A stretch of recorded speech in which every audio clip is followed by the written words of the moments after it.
ನಿಮ್ಮ ಸತ್ಯ ಯುನಿಲೆಟ್ full Moon sale June 29 ಒಂದು ದಿನ ಮಾತ್ರ. ಸತ್ಯ ಯುನಿಲೆಟ್.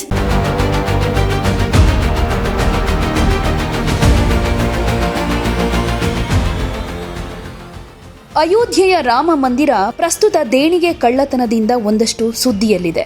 ಯೋಗಿ ಆದಿತ್ಯನಾಥ್ ಆಡಳಿತದ ಬಗ್ಗೆ ಆಗಾಗ ಟೀಕೆ ಮಾಡಿ ವಿವಾದಕ್ಕೆ ಎಡೆ ಮಾಡಿಕೊಡೋ ಸ್ವಾಮಿ ಅವಿಮುಕ್ತೇಶ್ವರಾನಂದ ಸ್ವಾಮೀಜಿ ಈಗ ಈ ವಿಚಾರದಲ್ಲೂ ಕೂಡ ಒಂದಷ್ಟು ಹೇಳಿಕೆಗಳನ್ನು ಕೊಟ್ಟಿದ್ದಾರೆ. ಕೌಂಟರ್ನಲ್ಲಿ ಯಾರು ಹಣ ಎಣಿಸ್ತಾ ಇದ್ರೋ ಅವರ ಮೇಲೆ ಎಫ್ಐಆರ್ ದಾಖಲಿಸಲಾಗಿದೆ. ಆದರೆ ಅಸಲಿ ಕಳ್ಳತನದ ಬಗ್ಗೆ ಯಾರು ಹೇಳ್ತಾರೆ? ಕಳ್ಳತನ ಮಾಡೋನಿಗೂ ಒಂದು ಅರ್ಹತೆ ಇರಬೇಕು. ನೋಟುಗಳನ್ನು ಸರಿಪಡಿಸಿ ಕಂತೆಗಳನ್ನು ಕಟ್ಟಿ ರಬ್ಬರ್ ಬ್ಯಾಂಡ್ ಹಾಕ್ತಾ ಇದ್ದವರು ಒಂದು ವೇಳೆ ಕಳ್ಳತನ ಮಾಡಿದ್ರು ಎಷ್ಟು ಮಾಡೋಕೆ ಸಾಧ್ಯ? 10-20 ನೋಟುಗಳನ್ನು ಕದ್ದಿರಬಹುದು. ಆದರೆ ದೊಡ್ಡ ಮಟ್ಟದ ಕಳ್ಳತನವನ್ನು ದೊಡ್ಡ ಮಟ್ಟದ ಜನರೇ ಮಾಡ್ತಾರೆ ಅಂತ ಹೇಳಿದ್ದಾರೆ. ಅವರ ವಿರುದ್ಧ ಯಾಕೆ ಎಫ್ಐಆರ್ ಆಗಿಲ್ಲ ಅಂತ ಪ್ರಶ್ನೆಗಳನ್ನು ಕೇಳ್ತಾ ಇದ್ದಾರೆ. ವಿರೋಧ ಪಕ್ಷದವರು ಈ ವಿಷಯದಲ್ಲಿ ರಾಜಕೀಯ ಮಾಡ್ತಿದ್ದಾರೆ ಅಂತ ಸರ್ಕಾರ ಹೇಳ್ತಿದೆ. ಆದರೆ ಸಮಸ್ಯೆ ಇರೋದಕ್ಕೆ ತಾನೇ ಅವರು ಧ್ವನಿ ಎತ್ತಿರೋದು. ಇಷ್ಟೆಲ್ಲ ತನಿಖೆ ಆದಮೇಲೂ ಮೊದಲ ದಿನವೇ ಅಪರಿಚಿತರ ಹೆಸರಲ್ಲಿ ಎಫ್ಐಆರ್ ದಾಖಲಿಸಬೇಕಾಗಿತ್ತು. ಈಗ ತನಿಖೆ ನಂತರ ಅನಿವಾರ್ಯವಾಗಿ ಎಫ್ಐಆರ್ ಮಾಡಬೇಕಾಗಿ ಬಂದಿದೆ. ತಪ್ಪು ಎಲ್ಲೋ ನಡೆದಿದೆ ಅನ್ನೋದನ್ನು ವಿರೋಧ ಪಕ್ಷದವರು ಎತ್ತು ತೋರಿಸ್ತಾ ಇದ್ದಾರೆ ಅಂತ ಹೇಳಿದರು. ಯೋಗಿ ಸರ್ಕಾರ ಕಾಶಿಯಲ್ಲಿ ನಮ್ಮ ಪೌರಾಣಿಕ ದೇವಾಲಯಗಳನ್ನು ಧ್ವಂಸ ಮಾಡಿ ಮೂರ್ತಿಗಳನ್ನು ಬೀದಿಗೆಸೆದಾಗ ಯಾರೂ ಶ್ಲಾಘಿಸಲಿಲ್ಲ. ಈಗ ಸಂಬಲ್ನಲ್ಲಿ ಮುಸ್ಲಿಮರ ವಶದಲ್ಲಿದ್ದ ಜಾಗವನ್ನು ವಶಕ್ಕೆ ಪಡೆದು ನಾವು ಹಿಂದೂ ತೀರ್ಥಕ್ಷೇತ್ರಗಳ ರಕ್ಷಕರು ಅಂತ ಹೇಳ್ಕೊಳ್ತಿದ್ದೀರಾ. ಆದರೆ ಕಾಶಿಯಲ್ಲಿ ಯಾವುದೇ ಮುಸ್ಲಿಮರ ವಶದಲ್ಲಿರದ ಕೇವಲ ಹಿಂದೂಗಳ ವಶದಲ್ಲಿದ್ದ ದೇವಾಲಯ ಮತ್ತು ಮೂರ್ತಿಗಳನ್ನು ಒಡೆದು ಚರಂಡಿಗೆಸೆದಾಗ ನಿಮ್ಮ ಹಿಂದುತ್ವ ಎಲ್ಲಿ ಹೋಗಿತ್ತು? ಕೇವಲ ಸಂಬಲ್ ಘಟನೆಯಿಂದ ನೀವು ಪ್ರಶಂಸೆ ಗಳಿಸೋದಕ್ಕೆ ಸಾಧ್ಯ ಇಲ್ಲ. ಇತಿಹಾಸ ನಿಮ್ಮನ್ನ ಮೌಲ್ಯಮಾಪನ ಮಾಡುತ್ತೆ. ಹಿಂದೂಗಳ ಪಾಲಿಗೆ ನೀವು ಔರಂಗಜೇಬ್ಗಿಂತ ಹೆಚ್ಚು ಅನ್ಯಾಯಗಾರರು ಅನ್ನೋದನ್ನ ಹೇಳುತ್ತೆ ಅನ್ನೋ ಮಾತನ್ನ ಹೇಳಿದ್ದಾರೆ. ಇನ್ನು ರಾಮ ಮಂದಿರದ ದೇಣಿಗೆ ವಿಷಯದಲ್ಲಿ ಮೊದಲಿನಿಂದ ಮರ್ಜಿ ರಾಜಕಾರಣ ನಡೀತಾ ಇದೆ. ಅಲ್ಲಿ ಶಾಸ್ತ್ರಗಳ ಮಾತನ್ನಾಗ್ಲಿ, ವೇದಗಳನ್ನಾಗ್ಲಿ ಅಥವಾ ಗುರುಗಳ ಮಾತನ್ನಾಗ್ಲಿ ಯಾರು ಕೇಳ್ತಾ ಇಲ್ಲ. ಅಲ್ಲಿ ಕೇವಲ ರಾಜಕೀಯ ನಾಯಕರು ಏನು ಬಯಸ್ತಾರೋ ಅದೇ ನಡೀತಾ ಇದೆ. ಸಾಧು ಸಂತರು, ಪಂಡಿತ ಪೂಜಾರಿಗಳನ್ನು ಟ್ರಸ್ಟ್ಗಳಿಂದ ದೂರ ಇಟ್ಟು ಕೇವಲ ತಮ್ಮ ಪಕ್ಷದ ಕಾರ್ಯಕರ್ತರನ್ನು ಟ್ರಸ್ಟ್ಗಳನ್ನಾಗಿ ನೇಮಕ ಮಾಡಲಾಗಿದೆ. ಎಲ್ಲವೂ ಪಾರದರ್ಶಕವಾಗಿ ಇರಬೇಕಾಗಿದ್ರೆ 4 ಜನ ಶಂಕರಾಚಾರ್ಯರು, ರಾಮಾನಂದಾಚಾರ್ಯರು ಹಾಗೆ ಇತರ ಆಚಾರ್ಯರನ್ನು ಸೇರಿಸಿ ಟ್ರಸ್ಟ್ ಮಾಡಬೇಕಾಗಿತ್ತಲ್ವಾ? ಆರಂಭದಲ್ಲೇ ಅವರ ನಿಯತ್ತು ಕಳ್ಳತನ ಮಾಡೋದಾಗಿತ್ತು. ಹಾಗೆ ಅದು ಈಗ ನಡೀತಾ ಇದೆ ಅನ್ನೋ ಮಾತನ್ನ ಹೇಳಿದರು. ಇದರಿಂದ ಯಾರಿಗಾದರೂ ರಾಜಕೀಯ ಲಾಭ ಸಿಗೋದಾದ್ರೆ ಸಿಗಲಿ, ನಾವು ಬೇಡ ಅನ್ನೋದಿಲ್ಲ. ಬಿಜೆಪಿ ಈ ಯಾತ್ರೆಯ ಅತಿ ದೊಡ್ಡ ಲಾಭ ಪಡಿಬಹುದು. ಅವರು ಹಸುವನ್ನ ರಾಜ್ಯಮಾತೆ ಅಂತ ಘೋಷಿಸಿ ಸನ್ಮಾನ ಗಳಿಸಲಿ. ಆದರೆ ಅವರು ಆ ಕೆಲಸ ಮಾಡ್ತಾ ಇಲ್ಲ. ಯಾಕಂದರೆ ಅವರಿಗೆ EVM ಸೆಟ್ಟಿಂಗ್ ಮೂಲಕ ಗೆಲ್ಲೋ ನಂಬಿಕೆ ಹಾಗೆ ಕಸಾಯಿಖಾನೆಗಳಿಂದ ಸಿಗೋ ದೇಣಿಗೆಯ ಲಾಭವೇ ಹೆಚ್ಚಾಗಿದೆ. ವಾಟ್ಸಪ್ ಯೂನಿವರ್ಸಿಟಿಯಲ್ಲಿ ಹಿಂದೂಗಳಿಗೆ ಬಿಜೆಪಿಯನ್ನು ಬಿಟ್ಟರೆ ಬೇರೆ ಏನು ಆಯ್ಕೆ ಇದೆ ಅನ್ನೋ ಸಂದೇಶ ಹರಡ್ತಾ ಇದ್ದಾರೆ. ಆದರೆ ನೆನಪಿರಲಿ, ಭಗವಂತನನ್ನ ಬಿಟ್ಟರೆ ಎಲ್ಲದಕ್ಕೂ ಪರ್ಯಾಯ ಇದೆ. ನಾವು ಜನರಲ್ಲಿ ಜಾಗೃತಿ ಮೂಡಿಸಿ ನಿಜವಾದ ಒಳ್ಳೆ ಜನರಿಗೆ ಮತ ಹಾಕೋದಕ್ಕೆ ಪ್ರೇರೇಪಿಸ್ತೀವಿ ಅಂತಾನೂ ಆಕ್ರೋಶ ಹೊರಹಾಕಿದ್ದಾರೆ. ಹಾಗೆ ಬಿಜೆಪಿ ನಕಲಿ ಪಕ್ಷ ಅಂತ ನಾನು ಹೇಳ್ತಾ ಇಲ್ಲ. ಅದು ಚುನಾವಣಾ ಆಯೋಗದಲ್ಲಿ ನೋಂದಾಯಿತವಾಗಿರೋ ಅಸಲಿ ಪಕ್ಷವೇ ಆಗಿದೆ. ಆದರೆ ಅವರಲ್ಲಿರೋ ಹಿಂದುತ್ವ ಮಾತ್ರ ನಕಲಿ ಹಿಂದುತ್ವ ಅಂತ ಹೇಳಿದ್ದಾರೆ. उनके ऊपर FIR हो गया. जो चोरी होती थी उसके बारे में बताओ ना. और जो चोर होता है ना, उस चोर का भी अपना कैलिबर होता है. जो गिनवा रहा था और कहाँ भेजना है कितना तय कर रहा था, उसका कहाँ नाम आया? अभी जो लोग रुपया गिन रहे थे काउंटर, उनके ऊपर FIR हो गया. उनका क्या मतलब है? वो तो नोट को सीधा करके उसको थक्की लगाते थे, थक्की लगा के उसको गिन के बंडल बनाते थे, रबर बैंड लगाते थे. उसके बाद जो चोरी होती थी उसके बारे में बताओ ना. और जो चोर होता है ना, उस चोर का भी अपना कैलिबर होता है. जो ये नोट को सही करके और थक्की लगा करके गिनने वाला है, वो अगर चुराएगा भी कितना चुराएगा? 10-20 नोट चुरा लेगा. जो बड़ी चोरी है वो तो बड़े लोग करते हैं. उस बारे में क्या है? उस बारे में तो कोई FIR ही नहीं है. 8 लोगों पर FIR हो गई है. जब तक आएगा नाम. हाँ, वही तो कह रहे हैं कि 8 लोगों का FIR हो गया. वो केवल गिनने वालों के ऊपर हो गया. जो गिनवा रहा था और कहाँ भेजना है कितना तय कर रहा था, उसका कहाँ नाम आया? अभी सरकार तो कह रही है कि विपक्ष मुद्दा उठा रहा है. अरे भाई, मुद्दा है तो उठा रहा है. कोई अपने घर से बनावटी मुद्दा है? आखिर आपने इतनी जांच के बाद पहले ही दिन FIR करनी चाहिए थी. अज्ञात लोगों के नाम कर देते, लेकिन FIR तो होती. लेकिन आपने FIR नहीं किया. आखिर जांच के बाद आपको कहीं ना कहीं FIR करनी पड़ रही है ना. तो विपक्ष जो है कोई अपने घर से कल्पना करके मुद्दा उठा रहा है. जब उसको पूरा मौका आपके लोगों ने दिया है तब उठा रहा है. विपक्ष का काम है कि अगर कहीं गड़बड़ी हो रही है तो उसको रेखांकित करे. अच्छा है कि विपक्ष कम से कम ये कर रहा है. नहीं तो वो भी अगर इसी में अपना हिस्सा लेकर के चुप हो जाता तो हम लोग क्या करते। हम स्वागत करते हैं ऐसे कदम का। तो ये सब कुछ 24 नवंबर 2024 को यहाँ एक धार्मिक स्थल है, उसका निरीक्षण हुआ था, उसके बाद ये हुआ है। ठीक है, हमारा ये कहना है कि योगी की सरकार जब काशी में हमारे पौराणिक मंदिरों को तोड़ तोड़ करके फेंक देती है और उसकी मूर्तियां फेंक देती है, तब आप लोग ये प्रशंसा नहीं करते हैं कि इन्होंने बड़ा अच्छा काम किया।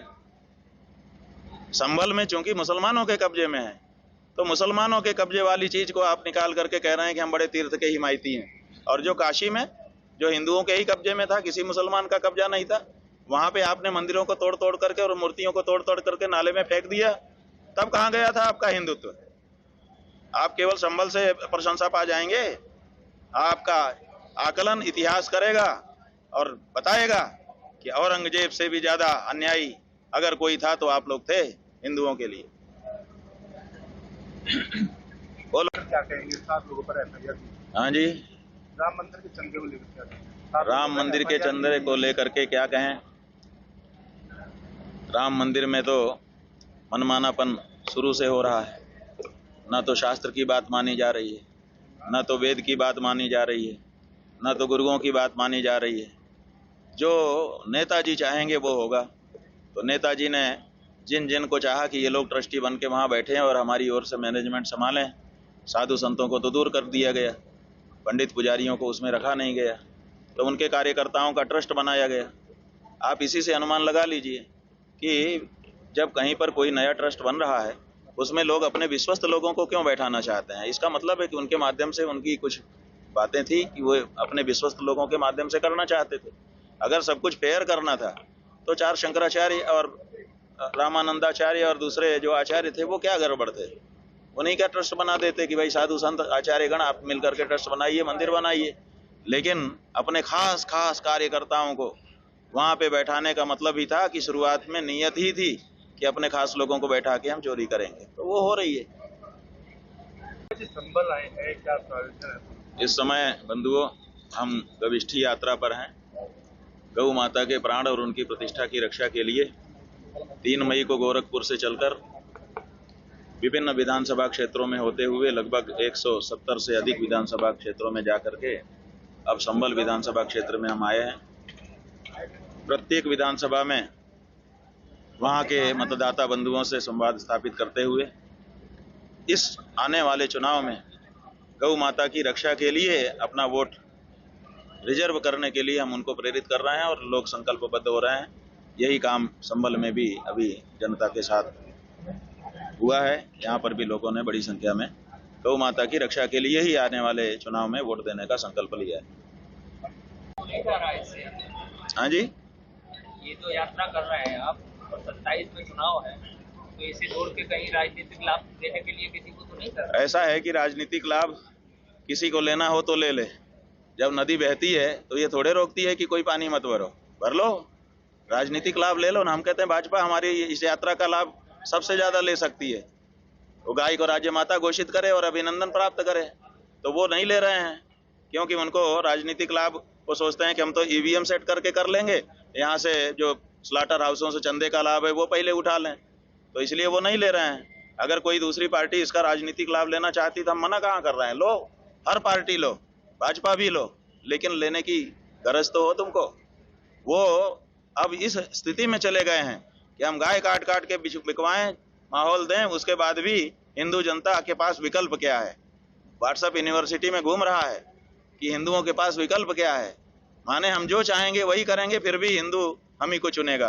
तो हमारा ये कहना है कि ऐसा मत सोचिए, परमात्मा के सिवाय बाकी सबका विकल्प है। बड़े बड़े आए और चले गए, सबका विकल्प कोई ना कोई खड़ा हो गया। इसलिए तुम जैसे छद्मवादी हिंदुओं का सत्य सनातन धर्म विकल्प है, हम देंगे विकल्प। हम लोगों को प्रेरित कर रहे हैं, मतदाता को प्रेरित कर रहे हैं कि तुम सच्चे लोगों को वोट देने के लिए अपना वोट रिजर्व करो। तो जब ऐसे लोगों को वोट देने के लिए रिजर्व हो जाएगा वोट, तो फिर कोई ना कोई तो अच्छा आदमी भी आएगा कि भाई मेरे लिए वोट है, मैं खड़ा होकर के इनका वोट लेता हूँ। वहीं से शुरुआत हो जाएगी, देख लेना। भाजपा को जो है नकली पार्टी का सर? नकली पार्टी नहीं, पार्टी तो असली है, क्योंकि चुनाव आयोग में पंजीकृत है। हमने ये नहीं कहा कि वो नकली पार्टी है, हमने कहा कि उसमें जो हिंदुत्व है वो नकली हिंदुत्व है, और उसका पूरा प्रमाण भी हमने दिया अपने व्याख्यान में। आपने सुन लिया कि जो असली हिंदू है वो वेद शास्त्र मानता है, ये लोग वेद शास्त्र नहीं मानते।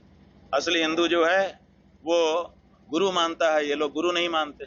असली हिंदू जो है वो पतिव्रता पत्नी मानता है, माने चरित्र के ऊपर दृढ़ता रहता है। इन्होंने समलैंगिकता का कानून बना दिया कि नहीं? अब समलैंगिकता अपराध नहीं है।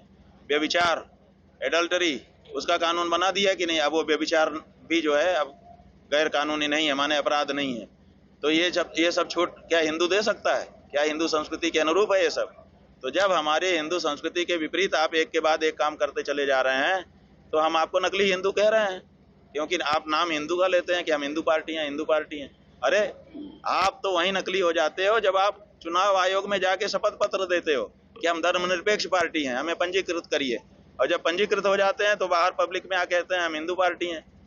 आप तो पहले धर्मनिरपेक्ष पार्टी हो ना। इस देश में जितनी पार्टियां सब धर्मनिरपेक्ष हैं, क्योंकि चुनाव आयोग धर्मनिरपेक्षता की शपथ के बिना पंजीकरण ही नहीं करता है। तो आप पहला झूठ तो वहीं बोलते हो, लेकिन हम मानते हैं कि भाई वो तो तकनीकी कारण से आपकी मजबूरी रही होगी, लेकिन आपके मन में हिंदू भावना है, ऐसा मान करके आप बोल रहे हैं। तब आपके आचरण हमको देखने पड़ते हैं, और आपके आचरण तो सब हिंदू धर्म से विपरीत ही है। तो हम कैसे माने कि आप हिंदू पार्टी हैं? इसका मतलब हिंदू पार्टी है नहीं, हिंदू धर्म के विपरीत काम कर रही हैं और नाम हिंदू का ले रही हैं, इसलिए नकली हिंदू ही तो हो गए, और क्या हुआ। ಯಾವುದೇ ಸುದ್ದಿಯ ಅಪ್ಡೇಟ್ ಅನ್ನ ಮಿಸ್ ಮಾಡ್ಕೊಳ್ಬಾರ್ದು ಅಂದ್ರೆ ಈಗ್ಲೇ ಒನ್ ಇಂಡಿಯಾವನ್ನ ಸಬ್ಸ್ಕ್ರೈಬ್ ಮಾಡಿ.